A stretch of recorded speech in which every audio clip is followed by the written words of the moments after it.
Yun mga idol, ito nga pala yung tamang crimper para sa ating P-roll.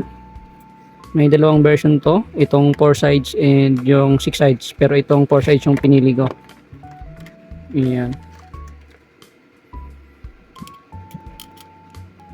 Itong ating P-roll ay maganda gamitin sa mga wires, lalo na sa mga stranded wires. Dahil kung meron kayong wires na ganito, tapos stranded, yan, nakikita nyo naman yan.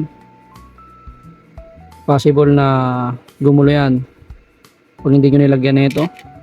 And kung i-directa nyo naman to sa inyong mga terminal, possible na maputol yung mga wires na yan pag sobrang higpit. And possible din na magkaroon ng loose connection. Kaya gagamit tayo na itong P-roll. Bukod sa maganda siya tignan, para iwas loose connection. So papakita ko sa inyo kung paano. Kuha lang tayo dito ng ka-size nya. Tingin nyo ito. Ayan. Ito 10 gauge. Yan. Ito yung ka-size nya.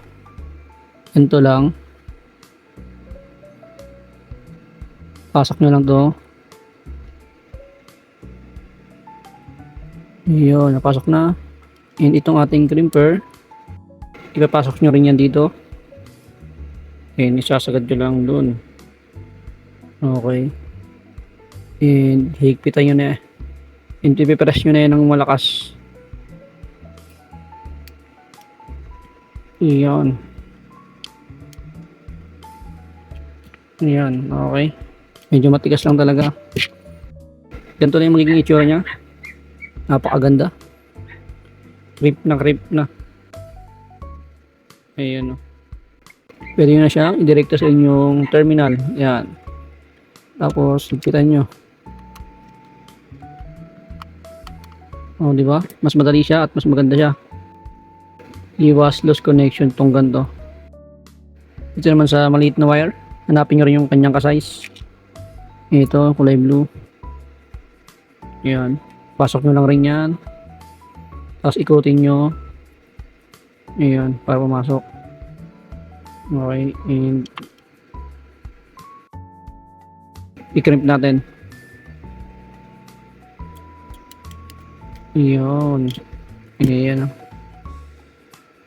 Diba maganda na siya? Pa-square siya. Ayan. Ito yung isa. Okay.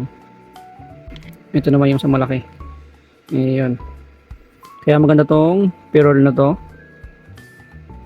Kung sa napakaganda niya tignan. Iwas loose connection pa. Ayan. Gawin ko na lang yun sa comment kung saan namibili to. Yun lang mga idol. Salamat.